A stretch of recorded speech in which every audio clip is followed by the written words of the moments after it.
दोस्तों, पिछली वीडियोस में हमने देखा कि पिरामिड्स को बनाने वाले आम इंसान नहीं बल्कि अजीमुल जुस्सा जायंट्स थे।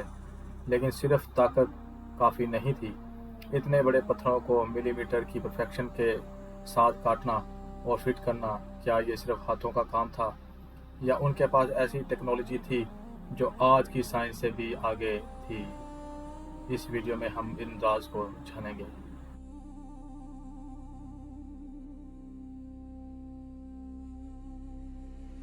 एक्यूस्टिक रेडिएशन प्रेशर सेमी नज़रिया।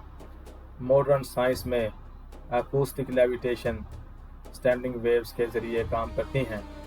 जब दो अल्ट्रासोनिक वेव्स एक दूसरे से टकराती हैं तो वो नोड्स बनाती हैं। ये वो पॉइंट्स हैं जहां हवा का दबाव प्रेशर बिल्कुल ज़ीरो होता है। अगर किसी चीज़ को इन नोड्स पर रखा जाए तो आवाज़ की वेव्स का प्रेशर ग्रेविटी के ख़िलाफ़ काम करके उसे हवा में मुअल्लक यानी लेविटेट कर देता है। आजकल हम सिर्फ छोटी चीज़ों जैसे पानी के कतरे या छोटे हशरात को ही लेविटेट कर सकते हैं।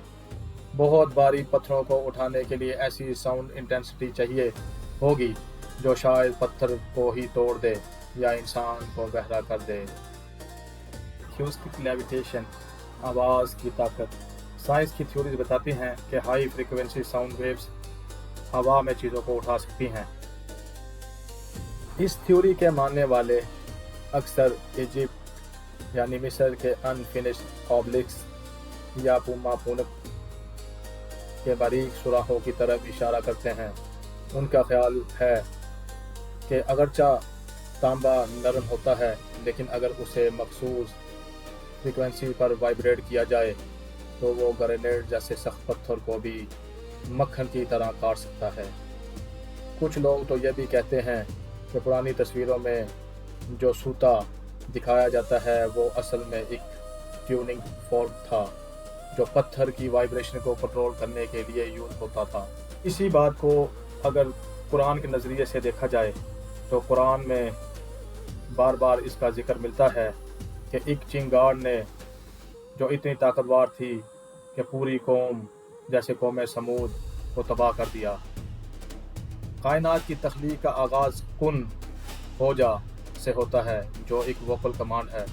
ये इस बात की दलील है कि आवाज़ मादी, फिज़िकल और गैर मादी दुनिया के दरमियान एक ब्रिज है। कौम आद और समूद, इन कौमों के बारे में जिक्र है कि वो पहाड़ों को तराश कर गढ़ बनाते थे और बहुत ताकतवर थे। कुछ इंटरप्रिटेशंस ये हैं कि उनके पास फितरत के ऐसे छुपे हुए कवानीन का इल्म था जो उनके गरूर की वजह से उनसे छीन लिया गया या मिटा दिया गया। तो इस बात से ये चीज़ भी सामने आती है कि जहां आज के एक्सपर्ट कहते हैं कि पत्थर हज़ारों मजदूरों ने खींचे थे, वहीं ये थ्योरी इशारा करती है कि शायद हम एक ऐसी लॉस्ट टेक्नोलॉजी को भूल चुके हैं जो ज़मीन की नेचुरल फ्रिक्वेंसी से जुड़ी हुई थी। गिज़ा का बिजली घर। इस नज़रिए पर बात करते हैं कि ग्रेट पिरामिड असल में एक वायरलेस पावर ट्रांसमीटर था।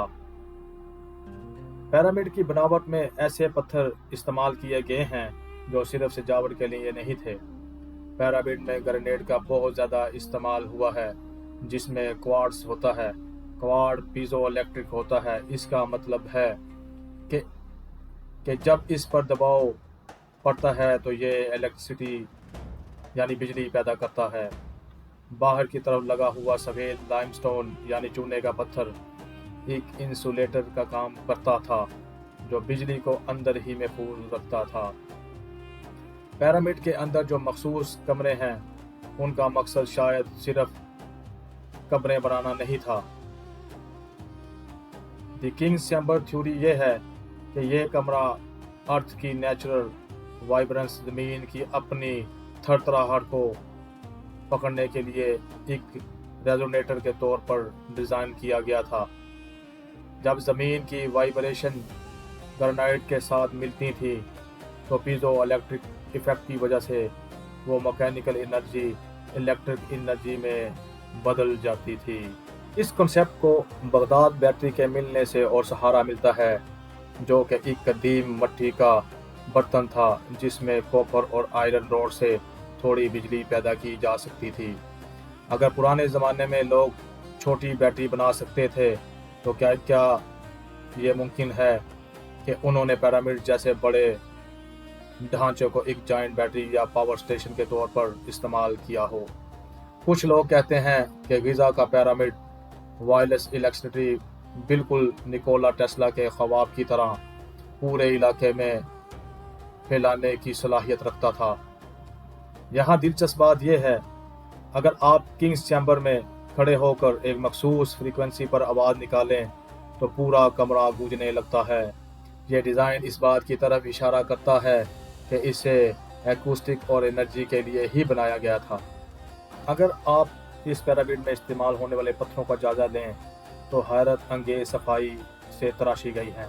मिस्र में ग्रेनाइट के ऐसे ब्लॉक्स की मिसालें मिलती हैं जो देखकर लगता है कि जैसे उन्हें आज के मॉडर्न CNC लेजर या हाई स्पीड साज से काटा गया हो।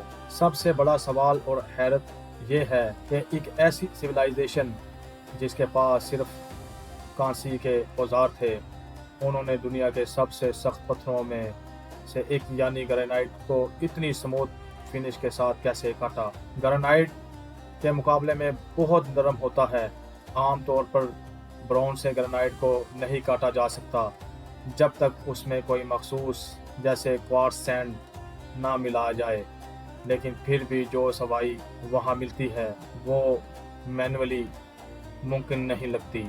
यहाँ पर ग्रेनाइट के इतने बड़े और भारी संदूक हैं जिनके साथ बिल्कुल फ्लैट और 90 डिग्री के एंगल्स पर हैं। अगर आप इन मॉडर्न मेजरमेंट टूल्स रखें तो वो बिल्कुल परफेक्ट हैं। ये काम बगैर एडवांस मशीन्स के मुमकिन नहीं लगता। इजिप्ट में ग्रेनाइट पर ऐसे सुराख मिलते हैं जिनकी फीड रेट काटने की रफ्तार बहुत फास्ट थी।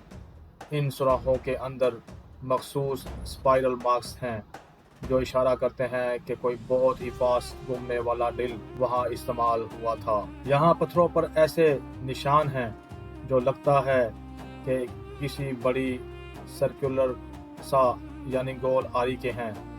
इन मार्क्स की गहराई और बराबरी देखकर लगता है कि ये मैनुअल मेहनत नहीं बल्कि मैकेनिकल पावर का कमाल था। शायद वो लोग साउंड वाइब्रेशंस का इस्तेमाल करके पत्थर को नरम कर लेते थे या फिर उनके पास ऐसी हाई स्पीड वाइब्रेशन वाली मशीन्स थी जो ग्रेनाइट को मिट्टी की तरह काट देती थी। एक और ख्याल ये है कि उनके पास कोई ऐसा केमिकल था जो ग्रेनाइट की सतह को कुछ देर के लिए नरम कर देता था ताकि उसे आसानी से शेप दी जा सके। अगर आज हमें वैसी ही सफाई चाहिए हो तो हमें करोड़ों रुपए CNC मशीन्स और कंप्यूटर प्रोग्रामिंग की ज़रूरत पड़ेगी। तो फिर 45,000 पहले ये सब कैसे हुआ?